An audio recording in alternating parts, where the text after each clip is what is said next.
Pessoal, boa noite. Oi, Rê. Já já irei lhe convidar, fazer aquele momentos aguardando todo mundo. Sejam bem-vindos e bem-vindas. Dar aqueles instantes para todo mundo se aproximar, se aconchegar, pegar um cobertor, que hoje está muito frio, pelo menos para mim está. E vejam só, temos novidade hoje. Se vocês repararem, a minha aura de santidade diminuiu. Meus pais e eu aqui fizeram uma engenharia de iluminação para conseguir melhorar a iluminação aqui do ambiente e tentar me tornar aqui mais naturalmente um humano demasiado humano. Já agora eu não estou mais falando de Dostoiévski, que não tem Alyosha no meio, não tem Príncipe Mitikin. Então agora estou tentando reduzir a aura, me colocar aqui mais na mortalidade. Eu acho que melhorou bastante a iluminação, né, pessoal? E o som tá ok, me confirmem aí, que normalmente o som não tem problema, era só a questão da iluminação.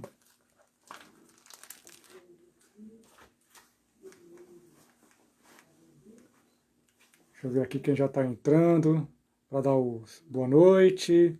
Renata, Silene, Cauísa, o Rogério, Florescendo Ser, o Ricardo, Valéria, Bruno, Dárcio. Boa noite a todos e todas. Dárcio, tá vendo?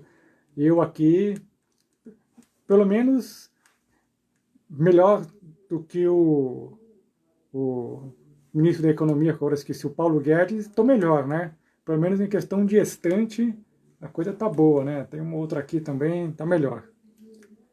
Vou dar mais aqui uns 2, 3 minutinhos, e aí eu já chamo a Renata para o nosso bate-papo, continuação do nosso maravilhoso Machado de Assis. Hoje eu vou fazer um pequeno comentário sobre aspectos bem gerais, e aí depois já vou passar a palavra para a nossa convidadíssima, Renata.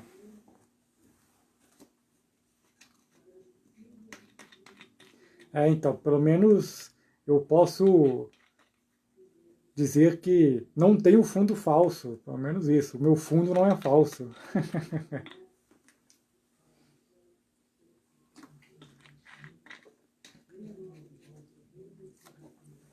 Aí, Fernando, boa noite. Deixa eu aqui chamar Renata, nossa convidada mais uma vez. Deixa eu ver aqui. A Coina sempre me dá uma atrapalhada aqui, solicitações.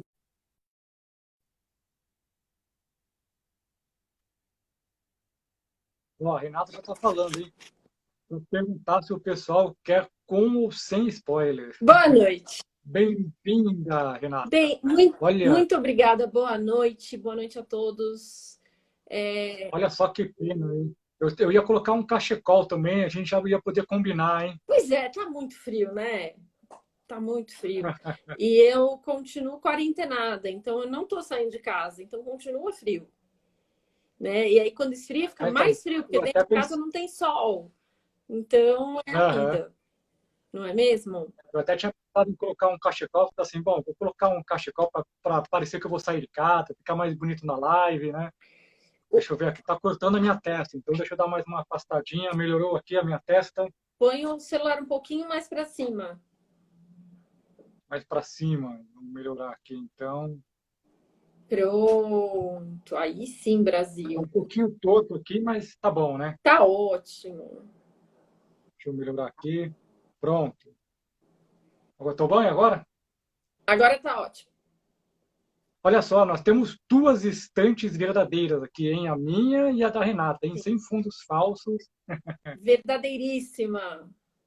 A minha levou anos para ser construída desse jeito. Começou quando eu tinha 6 anos de idade. Meu primeiro livro, que tem aqui, que tá aqui nessa estante, eu tinha 6 anos de idade quando eu ganhei. Legal. Eu também comecei cedo ganhando livros aí infantis dos meus pais. E aí eu comecei a colecionar com 15, 16 anos, começou a coleção. Então, Olha lá, estamos falando de livro, já estamos guiando o coraçãozinho já, hein? bastou falar a palavra livro, pronto, já bomba. Que bom, é assim que tem que ser mesmo. Fico feliz. Maravilha. Mas pergunta Bom, pro então já vamos pessoal, começar. pergunta pro pessoal se eles querem a live com ou sem spoiler, porque como a gente vai falar de um conteúdo Ah, o pessoal já específico, estava respondendo aqui já. A Silene, Rogério, Tássio, já estava todo mundo dizendo aqui que pode ser com spoiler, não tem problema. então tá, então a gente dá spoiler. Segurem-se nas cadeiras, senhores, haverá spoilers nessa live. Bom, então vamos iniciar. Mais uma vez, dar as boas-vindas para todo mundo aqui. Agradeço mais uma vez a presença do pessoal nesta quarta-feira fria aqui, última semana de julho. Tendo o prazer de ter a companhia da Renata mais uma vez. Muito obrigado por repetir aqui a companhia, Prazer é falando sobre o todo Machado meu, de foi Assis. deliciosa a primeira live. É, por isso, sempre que puder e sempre que precisar, conte comigo, Thiago. Legal, maravilha, digo mesmo. Então, eu gostaria de falar algumas coisinhas do Machado hoje, e a gente vai fazendo um bate-bola aqui novamente, Uhum. e aí depois a Renata vai falar especificamente de um conto do Machado aqui, que ela já me trouxe aqui informações em primeira mão do que ela vai falar, eu achei bem interessante aqui, me abriu os olhos, as perspectivas, então eu acredito que vocês vão gostar bastante também. O que eu gostaria de falar é, como a gente colocou no título, né, desejo, sofrimento e conhecimento em Machado de Assis, acho que deve ser de conhecimento de todos, ou da maioria, pelo menos, de que Machado de Assis, aqueles que já o leram, né, Machado ele cita muitos filósofos, né, na sua obra. Ele é uma assim, enciclopédia ambulante, é impressionante a quantidade de referências que ele tem nas suas obras. E tem uma referência indireta que aparece de forma subterrânea na sua obra, que eu queria trazer do subterrâneo para a luz para vocês hoje, Você não que falou é que você o não ia mais falar pensamento. de Alyosha, de Dostoiévski. Agora me vem com esse subterrâneo, assim, ó, estampado na testa. Eita, Thiago, a gente sai de Dostoiévski, mas o Dostoiévski não sai da gente, não é mesmo? Que amor. É, Desculpa, gente, tem fechei determinados parênteses, autores, prometo. é verdade, é verdade. Tem determinados autores que não tem como sair de nós, né? Não Não importa o quanto a sai, gente tente. não sai.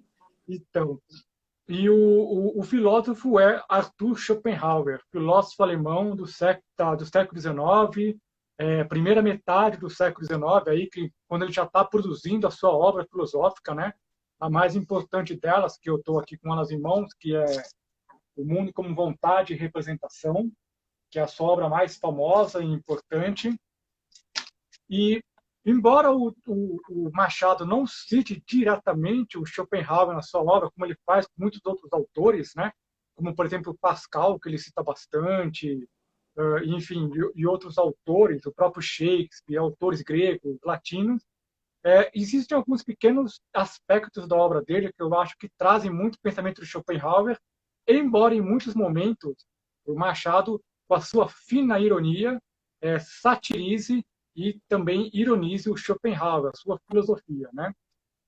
Mas nas crônicas, tem uma crônica do Machado de Assis que está na Gazeta que chama Autor de Si Mesmo. Essa crônica ela foi escrita em 16 de junho de 1895. E é uma crônica onde ele vai citar diretamente o nome de Schopenhauer ao escrever sobre um acontecimento que tem em Porto Alegre, do falecimento de uma criança de 2 anos, um bebê de 2 anos, que foi abandonado pelos pais num estábulo, e ele morreu em 3 dias em decorrência do abandono e pelas bicadas das galinhas.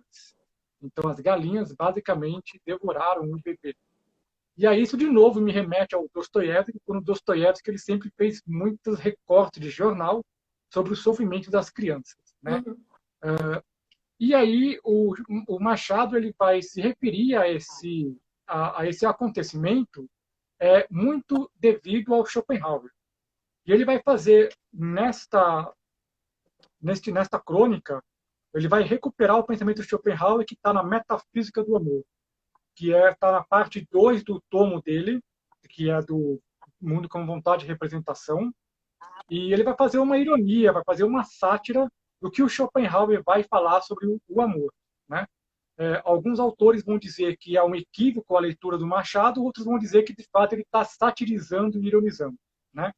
Mas só para dizer que o Machado, então, leu e conhecia Schopenhauer, né? O Schopenhauer escreve O Mundo com Vontade de Representação em 1819 e essa crônica aqui de 1895. Um outro aspecto aqui que eu queria trazer dessa relação entre Schopenhauer e Machado de Assis no Memórias Póstumas de Brás Cubas, tem um capítulo, que é o capítulo 7, que chama O Delírio.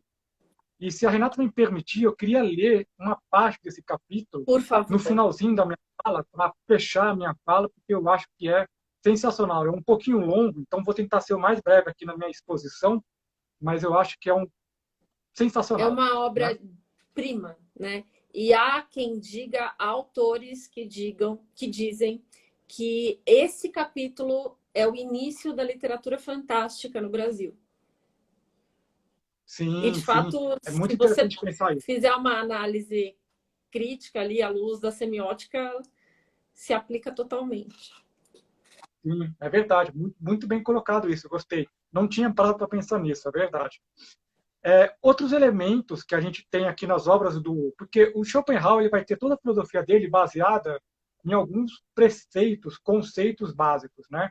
A noção de vontade é uma força que move tudo que existe, do inorgânico até o orgânico.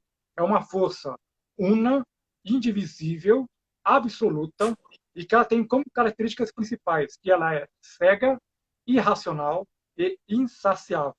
E ela move tudo, absolutamente tudo que existe no universo, do inorgânico, do material, até os seres vivos. E esta força, ela se liga ao homem como manifestação maior dessa força de vontade, dessa vontade universal, e ela se move no homem através da força do egoísmo, né? Da autopreservação individual do homem, da satisfação dessa vontade através do homem, através do desejo, né? Eu posso te interromper um um minuto para falar uma coisa que a gente deixou claro. pendente lá na live passada? Sim, claro. Quando Schopenhauer fala da vontade como motor, não por acaso, em Machado, a volubilidade é o motor. É o não saber qual é a vontade que é o motor. E isso ecoa em Robert Schwartz de uma maneira fantástica.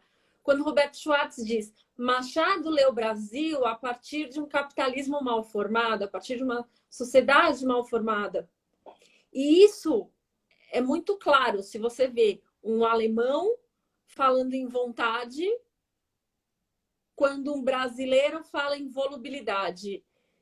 E o mote, né, o leitmotiv, para usar uma palavra que aplica nesse caso, é o mesmo, com sensações, para não dizer sentimentos, porque acho que nesse caso não se aplica, mas com sensações opostas. Né? E aí mora a grandeza da obra do Machado. Perfeitamente, perfeitamente.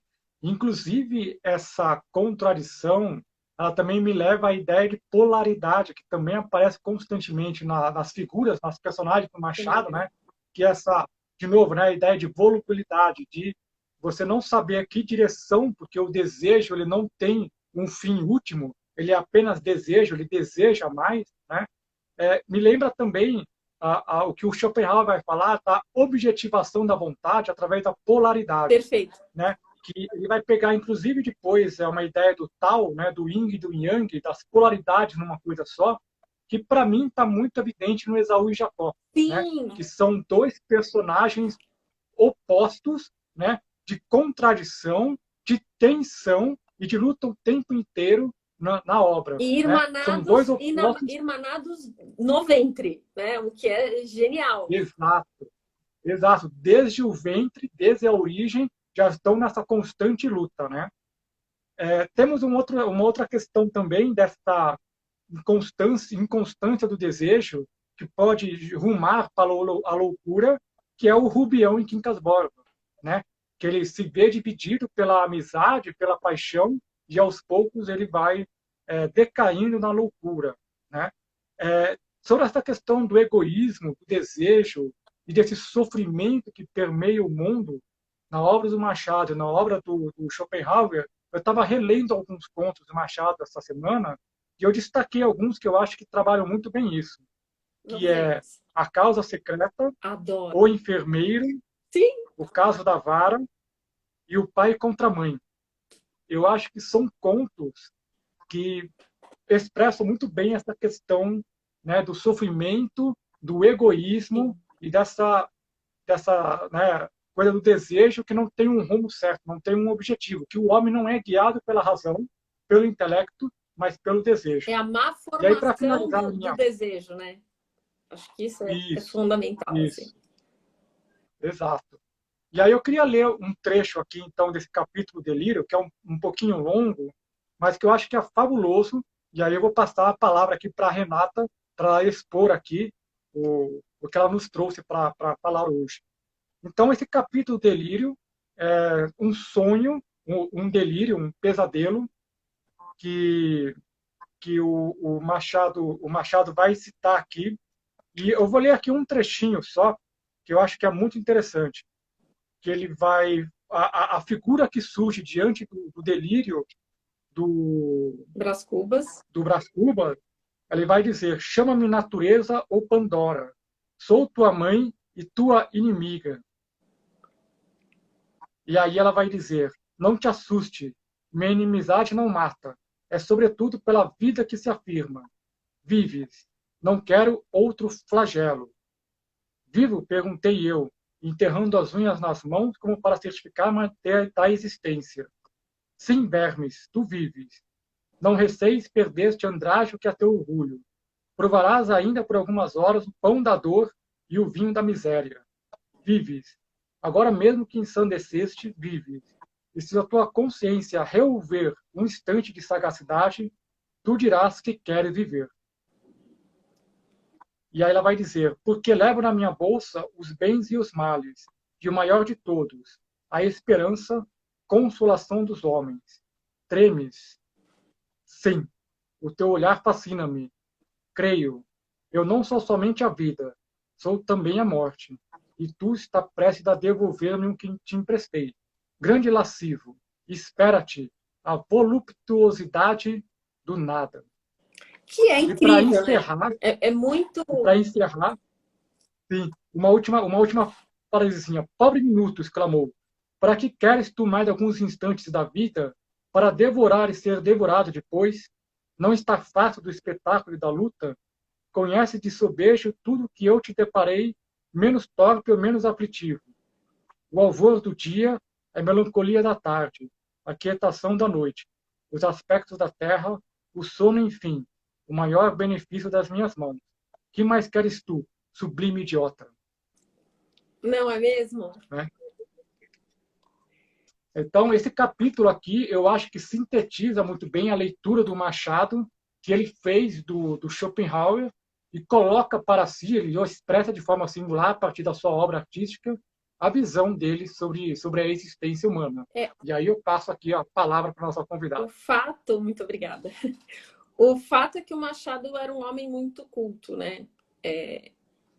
Ele formou-se a si mesmo, para lembrar um pouco o nome da crônica que você citou no começo, e ele fazia questão de afirmar essa cultura formal, até porque ele vivia numa sociedade racista, e ele era um homem doente, ele tinha epilepsia, então até para que... E ele vinha de uma família de escravos, né? Os pais tinham essa ancestralidade. Então, para ele era muito importante reafirmar a cultura. Ele aprendeu a falar inglês e francês e escrever francês e inglês muito bem e quase que de um jeito autodidata, né? Teve um padre que ele ensinou latim, enfim, e aí o latim abriu as portas para as línguas latinas. Pois bem, mas de qualquer forma, acho que tem esse aspecto de citar muitas coisas E esse capítulo do delírio daria uma live só para ele, né? A gente poderia ficar aqui uma tarde toda, uma noite toda falando sobre o delírio, porque ele é muito cheio de referências muito eloquentes, relevantes e refinadas. Então é muito complexo também. De novo, a gente cai naquela imagem da cebola. O Machado pode ser lido por alguém que não entende nada da vida aos 13 anos e acha graça na pergunta se Capitu traiu o Bentinho ou não.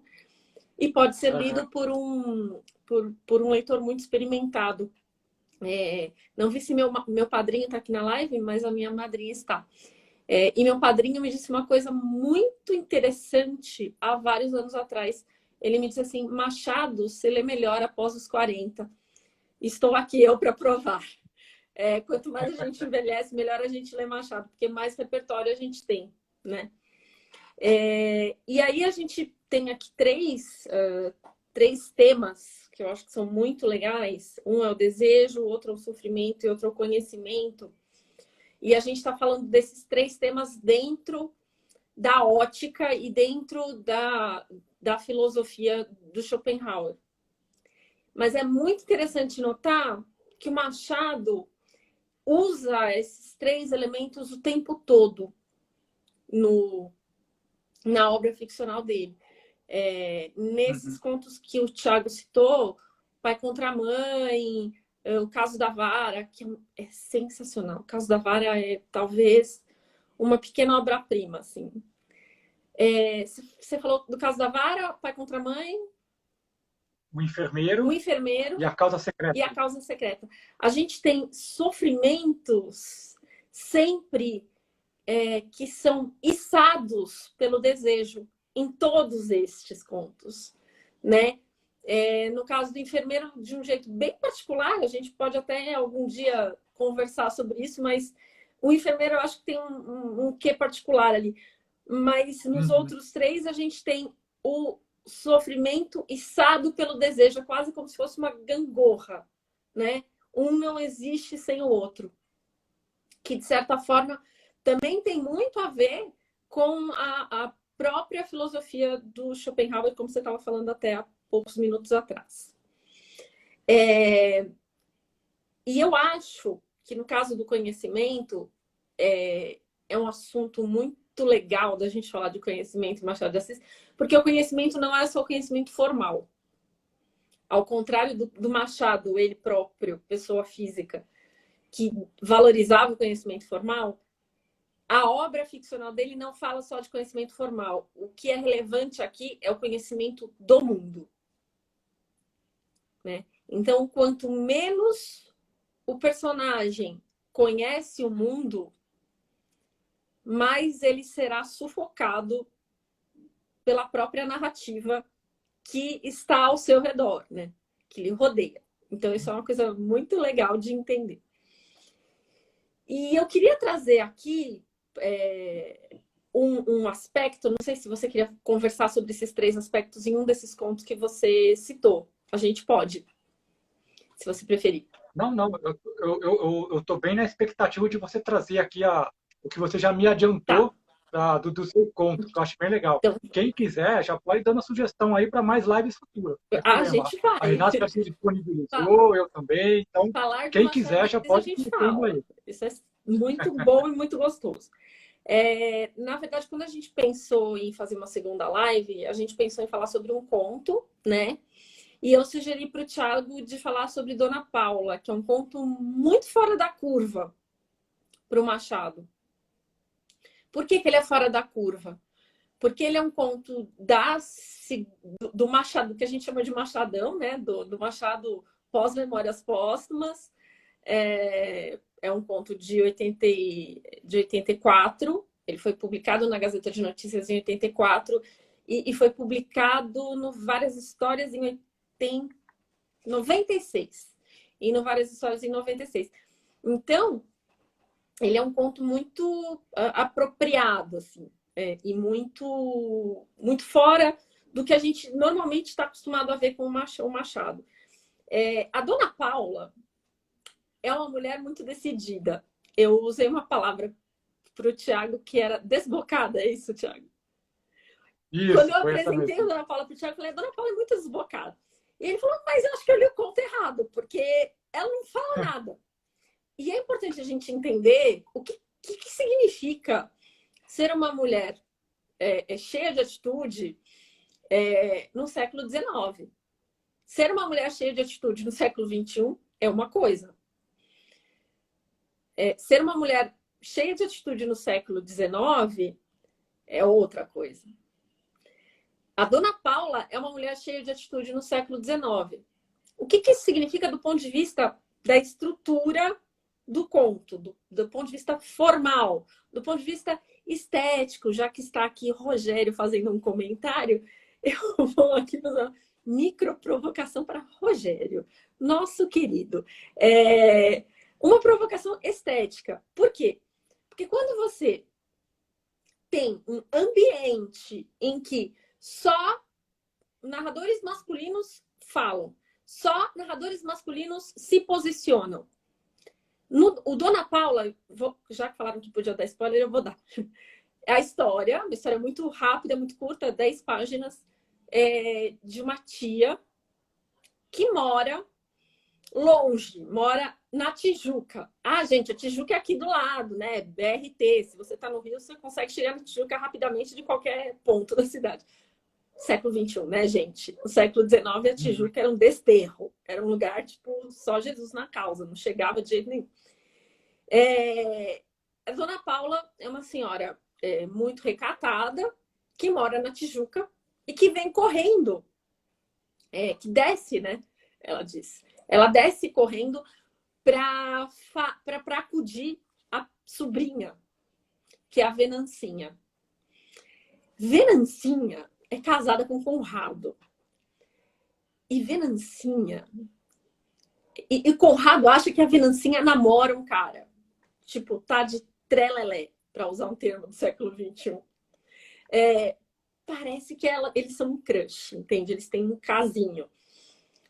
E o Conrado fica pé da vida com a Venancinha. E aí chama a Dona Paula. Dona Paula, que é chamada para apaziguar essa situação, veja, uma coisa muito feminina, né? Apaziguar uma situação. É para isso que serviam as mulheres no século XIX. Hoje em dia a gente serve para botar fogo também. Mas no século XIX era um negócio um pouco mais puxado. Dona Paula chega e começa a ouvir a Venancinha. E ela começa a falar, bom, o que aconteceu? Aí a Venancinha fala, putz, realmente, olha, tia, deu tudo errado aqui. De fato, o Conrado me pegou com a boca na botija. Eu saí acompanhada de um cavalheiro do teatro. Trocamos olhares, enfim. Aí a dona Paula diz assim, calma. Ninguém vai descasar aqui, porque isso não é motivo de separação. Porque no começo do conto eles falam que isso seria um motivo de quebra, né? De separação. Não usam o termo separação, mas eles usam o termo rompimento. Aí ela diz, ninguém vai romper aqui. Vamos, eu vou falar com o Conrado. E aí, tem dois elementos que eu acho importantes nesse momento do conto. Primeiro, que é o silêncio. Dona Paula faz tudo num silêncio sepulcral, de maneira que nem os escravos ouçam o farfalhar de suas saias.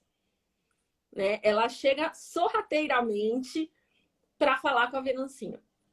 De repente, ela calça as luvas, bota o chapéu e fala, me espera que eu já volto. E vai embora, vai bater no escritório onde o Conrado trabalha, ele é advogado, e todo o tempo o narrador silencia essa mulher velha, a Dona Paula, todo o tempo o narrador silencia a Dona Paula e vai contando pra gente em terceira pessoa, para usar um termo técnico, o que a Dona Paula diz. Ou seja, não se aplica nenhuma fala, nenhum discurso direto aqui. Ele vai contando que a Dona Paula vai, que a Dona Paula faz, que a Dona Paula acontece. De repente, Dona Paula não tinha falado nada para ninguém ainda. A gente só sabia dela pelo narrador. De repente, o narrador fala assim, Dona Paula conseguiu convencer Conrado. Apertou-lhe a mão fortemente, e aí o narrador diz pra gente que a Dona Paula não soltava a mão do Conrado. Porque o tinha convencido de dar um jeito na situação. Aperta a mão dele e fala, valeu? Para tudo. Como é que uma velhinha, fofinha, recatada, que vive na Tijuca, começa a agir como comerciante? Porque, veja, ela estava negociando uma mercadoria, qual seja a Venancinha, a sobrinha, para que a sobrinha não fosse descartada pelo marido, com o qual tinha se casado há pouco. Ela veste o chapéu do negociante e começa a falar para o Conrado, não, deixa comigo, eu vou levar a Venancinha para Tijuca. E você fica aqui. E ela vai estar no desterro. Aí você fala, oi? Mas a Dona Paula não era uma fofa? Aí você já começa a se desconfiar, ficar desconfiada, né? Porque nada no Machado é de graça. Nada no Machado é sem razão de ser. Então, veja, este conhecimento que Dona Paula tem, voltando lá na questão de Schopenhauer, que é um conhecimento da vida, não é necessariamente um conhecimento formal, mas é um conhecimento de como os homens atuam no teatro da vida. Aqui já estou usando um termo que o Machado usa sempre para falar de Shakespeare, mas ela entende a situação, ela se investe de um poder que talvez ela nem tivesse e fala, não, daqui assumo eu. Daqui assumo eu. E aí, a Dona Paula pega a Venancinha e vai para Tijuca com a Venancinha. Certo? Chegando lá, a Venancinha dá com a língua nos dentes e conta para Dona Paula que não foi só a historinha do teatro. Que ela já tinha um trelelé lá com o tal do amante, que não se configura amante, porque não se configura, enfim, nada mais do que olhares ali naquele texto. Mas ela tem um trelelé com o tal do amante já faz algum tempo. E o Conrado vem desconfiando, só que teve um dia que o caldo entornou totalmente. Aí, quando ela vem dizer o nome do amante para a Dona Paula descobre que o cara que seria o amante da sobrinha tinha sido amante da própria Dona Paula na juventude. O filho do cara que foi amante da Dona Paula na juventude da Dona Paula, agora era amante da sobrinha. E aqui, de novo, eu vou dar ênfase nessa questão, nessa relação. O pai tem um filho cuja amante é sobrinha e não filha de uma mulher. Dou ênfase nessa relação para falar de novo da má formação, do pêndulo da má formação que a gente tratou lá na live anterior. Para quem estava lá e para quem está aqui, vocês vão se lembrar. Não é um espelho perfeito. O duplo não se forma. A gente tem uma má formação que está espelhada no capitalismo, como diz o Schwartz, que está espelhada na sociedade, que está espelhada na relação de pai e filho, tia e sobrinha. O óbvio seria pai e filho, mãe e filha. E aqui a gente tem esse deslocamento. E por que a gente tem esse deslocamento? Exatamente pelo deslocamento do desejo que permeia todo o conto, né? Então a gente tem um deslocamento do desejo. Eu tô casada com... A Venancinha tá casada com um cara, mas não quer esse cara, ela quer um outro. E no conto a gente lê, o narrador nos deixa saber que a Venancinha, na verdade, se interessa por esse amante porque o marido olha com ciúmes para eles, para este pretenso casal, que no momento em que esse casal ainda não existia.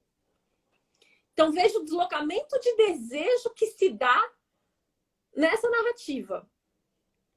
Não é a personagem que demonstra desejo por outra, mas sim um terceiro vértice do triângulo que, por meio do ciúme, movimenta o desejo. Alguém pensou em um casmurro? Bingo, certo. A gente tem a repetição desses elementos. Eu estou te ouvindo aqui, eu estou pensando em Lacan. Por que será, não é mesmo? A gente sai do Lacan, mas o Lacan não sai da gente. É assim, a pessoa leu Lacan. É o teu caso, né? Em tenra idade, não é mesmo? Ficou assim todinha lacaniana, gente. Não tem muito jeito, não é mesmo? E aí, a gente tem o terceiro elemento, que é o sofrimento. Ao contrário do que poder-se-ia pensar, aqui usando uma mesóclise, só para falar que a gente está falando do século XIX, ao contrário do que a gente poderia pensar, não é a Venancinha que sofre de saudade do pretenso amante quando está na Tijuca. Mas é a Dona Paula que sofre de saudade de uma história que já tinha acabado há anos.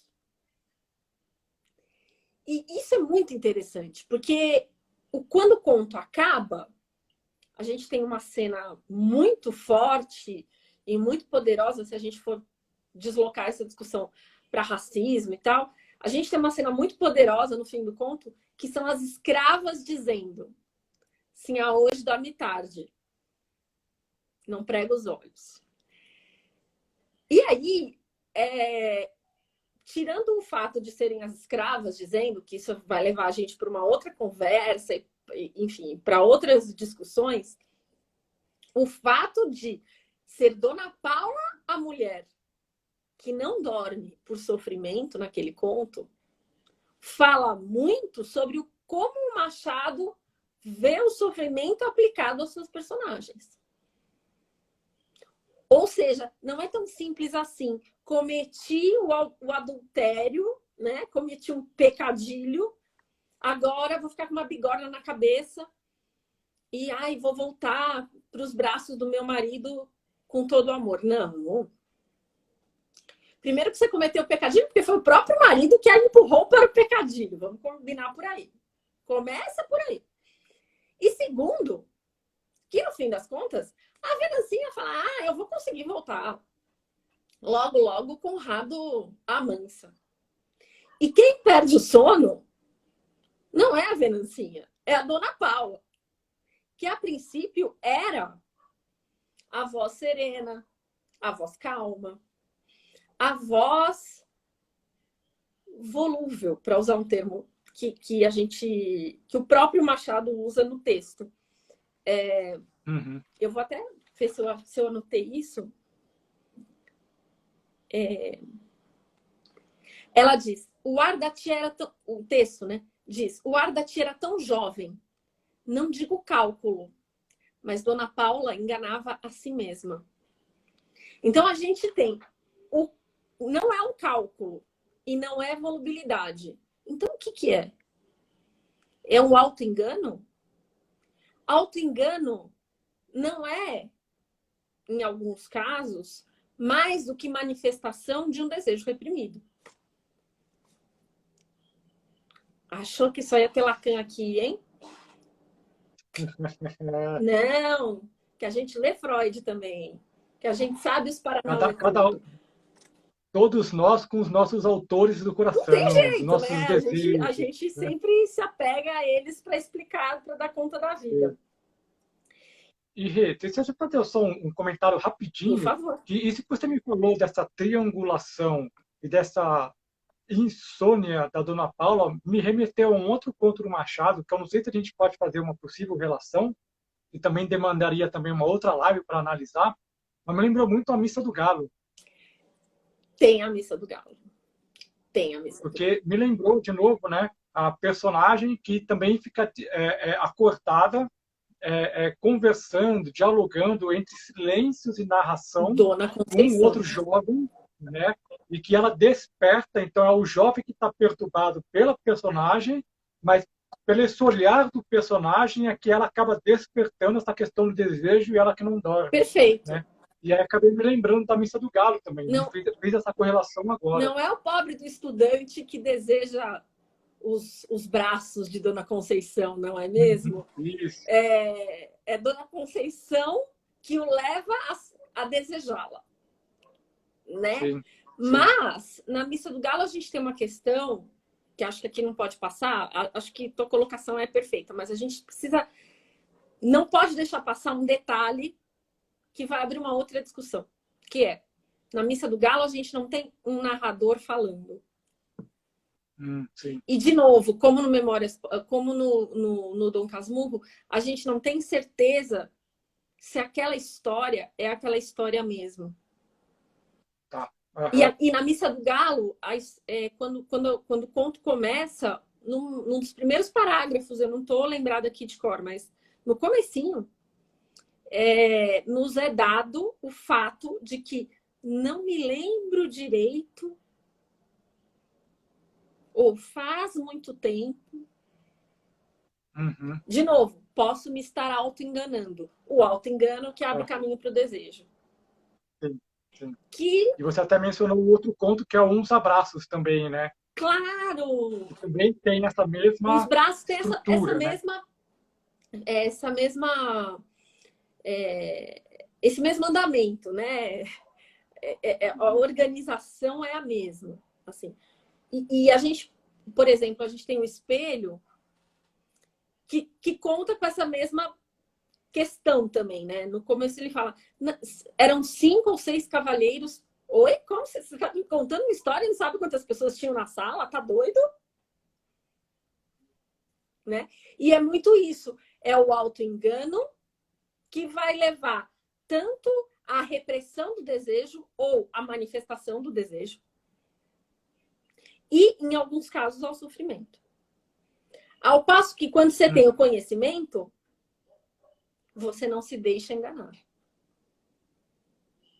Então, nesse conto específico no Dona Paula, você tem as duas coisas acontecendo ao mesmo tempo. É uma mulher que está sofrendo muito. Porque se de um lado ela é toda decidida, ela compra a briga com o marido da Venancinha, por outro lado, ela não dorme de saudade do ex-amante. Então, é muito interessante esse formato, né, em que a gente coloca o sofrimento, o desejo, o conhecimento no Machado, lendo o Machado à luz do Schopenhauer, que eu acho que é super possível. Não só porque eles quase foram contemporâneos, né, mas porque a gente, enfim, mesmo que um não tivesse lido o outro, né, mesmo que Machado não tivesse lido Schopenhauer, enfim, aquele pensamento estava embebido naquela época. E a gente tem muito isso colocado ali, né, nessa questão. Outra relação que a gente pode fazer com isso que você colocou, e dessa ligação, quando você fala desse conhecimento do mundo, que não é necessariamente conhecimento formal, ou seja, o conhecimento teórico, mas o conhecimento talvez prático, né? Mas eu diria, no linguajar schopenhaueriano, o que eu entendo de Schopenhauer, que seria muito mais esse conhecimento intuitivo e subjetivo de si próprio, que é conhecer essa vontade que move, não significa entender os destinos dela, porque a gente não consegue apreender, mas é perceber, intuir essa vontade que está em mim e que automaticamente está em todos os outros seres vivos, né? Então, porque do conhecimento formal, a gente tem unicamente conhecimento representativo, conceitual. Exato. E ele não abarca o que de fato move os seres no teatro da vida, né? E o que move os seres no teatro da vida é justamente a vontade, o desejo, né? Então, esse conhecimento do mundo é justamente esse conhecimento intuitivo e subjetivo que eu tenho da minha vontade, do meu desejo, e que, por espelhamento, né? Como a gente está trabalhando com a ideia do espelho, o Darcio até colocou aqui, né? Essa ideia de espelhamento, então eu consigo ver no outro esses mesmos movimentos de desejo também. Com Né? com um agravante, eu diria, que não há espelhamento possível quando o seu desejo é volubilidade. Uhum. Você não pode entender o mundo ou entender o outro se você tem a volubilidade como aquilo que te move. Porque a gente estava falando lá no começo, né, da vontade e da volubilidade. Se é a vontade, você tem uma... Vou aqui misturar os conceitos e os filósofos, tá? Você tem uma potência de agir, ok? Tô na live. Tô na live de alguém que precisava ouvir esse termo, certo, Tiago? Você tem aqui uma potência de agir, como diria Spinoza, que não se concretiza quando você é volúvel. Que não há potência em volubilidade, não há potência possível na volubilidade. A Kátia ri, pode rir, Kátia, não tem problema não. Não há possibilidade de você ter potência quando cada hora você quer uma coisa diferente. Uhum. Então a gente tem ali um deslocamento que, de novo, parece não, é proposital na obra do Machado, né? Sim, Porque sim, com certeza. se é algo feito com método, ou seja, em todos os contos, em todos os romances, ele só podia estar querendo dizer alguma coisa ali, né? Então, acho que, de fato, a gente tem essa questão muito bem colocada, mas a gente não pode deixar de pôr uma pulga atrás da orelha e pensar essa vontade de volubilidade. Então, é uma vontade que não se perfaz perfeitamente. É o duplo que não se forma. Sim. No caso do Machado e no caso do Schopenhauer, eu diria que em grande medida é exatamente isso. Existe sempre essa incompletude, né, que permeia a relação humana, que no fundo todos os seres humanos, também utilizando Dostoiévski mais uma vez, né, somos seres abissais, né? Exato. Nós somos abismos que, em alguma medida, a gente tenta buscar uma ponte de comunicação possível, né? Mas ela nunca se completa plenamente, Exato. né? Nunca se integra totalmente. O espelho nunca é completamente liso, né? Ele sempre vai ter alguma deformação, para usar um termo que você estava utilizando agora há pouco. Não, perfeitamente. Isso é muito claro, né? E isso vai ser claro até quando a gente analisar o próprio conto Espelho, do Machado. A teoria do medalhão, por exemplo, tem essa mesma dinâmica. Uhum. Então, tá lá. Assim, esse elemento está na obra do Machado. A gente só precisa trazê-lo à tona para perceber que ele está dizendo uma coisa querendo dizer outra, né? Para nós não sermos os incautos que são os personagens que não percebem isso. Porque tem duas categorias de personagem no Machado, né? Os incautos e os irônicos. Né? E o próprio Machado, e aí Machado de Assis mesmo, não na ficção, mas na vida real, uma vez ele tem uma frase que ele diz: tudo menos ser um eterno empulhado. Então, assim, não sejamos nós os empulhados que Machado de Assis não quis ser, certo? Então, vamos acender essas luzinhas, vamos colocar essas pulgas atrás das orelhas, porque nada é de graça, nada é dado na obra do Machado. Você tem que trabalhar para dar conta de encontrar saídas desses incautos, né? desses irônicos, né? Desses personagens irônicos. Já os incautos, coitados. Maravilha. Vão ser ali os pobrezinhos da história, né? Que vão acabar e ninguém vai lembrar deles depois. É verdade. Pessoal, temos 10 minutos. Eu acho que dá para a Renata responder umas perguntinhas aí. Então, mandem as perguntas para a Renata aí. Eu acho que O seu esposo, mais uma vez, já colocou algumas questões aí que eu vou procurar Meu resgatar Deus. aqui. Marido, que difícil. Só queria dar um recadinho, dois recadinhos bem rápidos, enquanto o pessoal vai formulando as perguntas, eu já vou caçando por aqui. Nesta sexta-feira eu vou oferecer uma palestra pela Tapera Taperá, das 19 às 21, sobre o ódio e a tristeza em Spinoza. Tá? A Renata aqui resgatou isso no meu coração. Então vai ser uma palestra das 19 às 21, R$ 50. Entra lá no site da Tapera Taperá, eu já divulguei aqui no meu Instagram, no Facebook. Dê uma procurada aqui nas minhas postagens para vocês verem. E na semana que vem, é quase certo já, confirmado, que eu vou fazer uma live com a Ana Rushi sobre literatura distópica. Ela é professora, pesquisadora e escritora fantástica. Fantástico. A gente vai falar sobre literatura distópicas. Então, quarta-feira, estejam aqui conosco mais uma vez, tá? Então, deixa eu procurar aqui as perguntas, comentários, para a gente dar o andamento ao encerramento. Vamos ver aqui. O pessoal falando que a luz melhorou para mim, que bom. Vamos ver aqui. Estou lendo tudo aqui. Vamos ver. Opa, estou dando um errinho aqui. Caramba. O Rogério falou, providencie mais 2 lives no mínimo. Hein? Vamos! Eu tô por aqui, gente. Tô quarentenada, não tô saindo. Vamos que vamos. O seu esposo falou, Machado, os espelhos lacanianos, e ele coloca, tem a ver com a auto-verdade que vivemos muito intensamente hoje em dia? Mais ou menos. Ele coloca aqui, Venancinha, Conrado, Dona Paula, Bentinho, Capitu, Escobar, Quincas Borba. Turma da auto-verdade. Será? Pois é. Eu acho que... Vamos por partes. A auto-verdade do século XIX não é a auto-verdade do século XXI.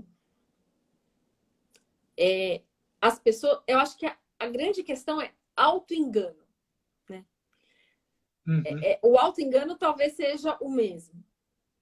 Mas o que a gente define como auto-verdade? A gente define como auto-verdade, assim, a notícia está dizendo que morreram 89 mil pessoas no Brasil por Covid, mas eu acho que é mentira. A imprensa está exagerando, sabe? Ai, deixa o moço governar, tadinho. Vocês ficam torcendo contra, olha o que dá. É energia ruim. Isso é auto-verdade, é você não acreditar na ciência. É você não acreditar na imprensa. Uhum. É você não levar a sério uma coisa que é séria. É você dar peso de opinião para um fato. Isso é uma coisa seríssima, uma coisa gravíssima. E é algo que pode acabar com o nosso país. Seriamente, eu acho isso. Agora, auto-engano sempre houve e sempre haverá, né? Daquele tipo... a calça não serviu, mas eu devo estar inchada. Não tô gorda, não. Comi 5 quilos de chocolate ontem. Mas é inchaço, né, gente? Porque eu não tomo sol por causa da pandemia. Não, né, queridinha? É gordura mesmo. E esse auto-engano, ele é muito interessante, né? Porque pegando Schopenhauer e pegando Machado, eles vão justamente na contramão da história do pensamento filosófico, que é eu só erro por desconhecimento. Exato. Que é a ideia intelectualista que vem de Sócrates. Então, se eu conhecer, eu deixo de errar. Né? E o que o Machado, Schopenhauer e tantos outros depois vão dizer, inclusive o próprio Spinoza, em alguma medida, né? Nós somos seres desejantes, nós somos seres passionais, isso é natural da nossa condição humana, Perfeito. Que é parcial, limitada, que é uma parte de um todo. Né? Perfeito. Para pegar a ideia de Schopenhauer e de Spinoza, é parte de um todo. Né? Tem diferença do que é esse todo, mas é uma parte. Né? Então, sempre haverá esse auto-engano, porque a gente não tem a consciência dos rumos do nosso desejo, porque o nosso desejo não tem um objetivo último. Então, sempre haverá esse auto-engano, porque nós acreditamos que o nosso intelecto é capaz de dar esse sentido final para o desejo. Perfeito. Exatamente. Exatamente isso. Então, acho que tem uma diferença ali entre auto-verdade e auto-engano. Acho que a gente precisa separar as coisas, até porque ambas coisas são graves, mas uma só faz mal para quem tem, que é o auto-engano. Tipo, se eu me auto-enganar e achar que é só uma questão de eu estar inchada e não gorda, eu não vou emagrecer, vou ter diabetes, vou ter colesterol, vou morrer do coração, certo? Problema meu. Agora, a auto-verdade é assim, é só uma gripezinha, eu não vou sair de máscara. E aí contamina todo mundo que está ao redor, né? Então, quando você faz mal para o outro, é o velho ditado da vovó, né? Quando a sua liberdade invade a liberdade do outro, você precisa repensar a sua liberdade.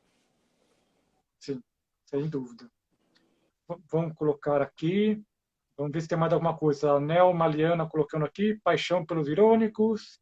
Juliana, nada é por acaso. Daça pesado. Espinosa, não. Com Espinosa. Sempre com Espinosa, hein? Por favor. Não tem apesar aqui, não. Não tem nada de apesar, não. Mas o seu esposo hoje está roubando aqui todas as perguntas aqui. Ele colocou mais uma aqui. Ai, meu Deus do céu. Qual a importância... Peraí, perdi a pergunta aqui. Qual a importância da teatralização... Eita, peraí, que eu estou perdido aqui. Tá dando bug aqui para mim. Desculpa, peraí. Qual a importância da teatralização de Tchekov na obra do Machado? Uou. Vamos lá. Uou. Isso é outra live. Essa eu não tenho capacidade nenhuma de responder. Não. Deixa a bucha para a Renata. Não é uma bucha, é um assunto complexo que talvez precise de uma hora ali. Mas vamos lá. Machado e Tchekov são autores que, por estranho que pareça, um aqui e outro lá na Rússia, estão falando sobre temas mais ou menos parecidos e de formas muito parecidas. As ansiedades, né, as aspirações humanas das duas obras. E eu não estou comparando teatro com teatro, tá? Porque Machado escreveu teatro também, mas eu estou comparando conto com teatro. O conto do Machado com o teatro do Tchekov. E, eventualmente, conto com conto, mas menos também. Eles estão falando das mesmas coisas, das mesmas aspirações, das mesmas angústias humanas, de um jeito muito parecido. E, estranhamente, em ambos você encontra esse duplo mal formado do qual a gente falou hoje o tempo todo. Estranhamente, em ambos você vê a volubilidade rondando ali como uma sombra maligna que vai a qualquer momento fazer aquele bolo solar ou desandar ou, enfim, dar errado.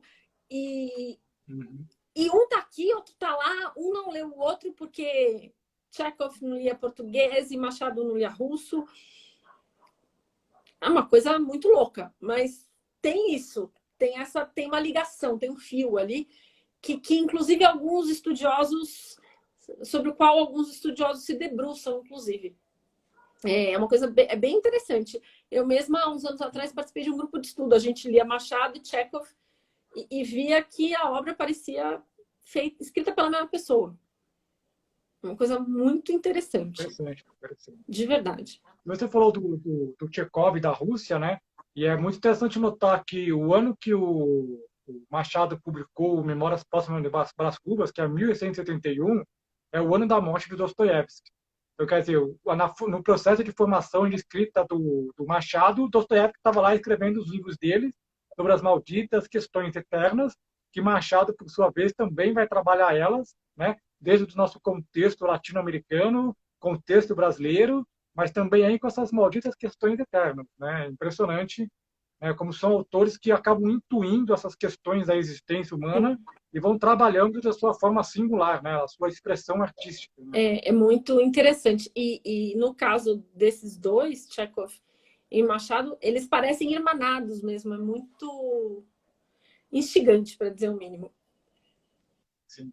Olha, tá faltando 30 segundos para terminar, então, mais uma vez... Gente, tchau, adorei, muito obrigado, Rê.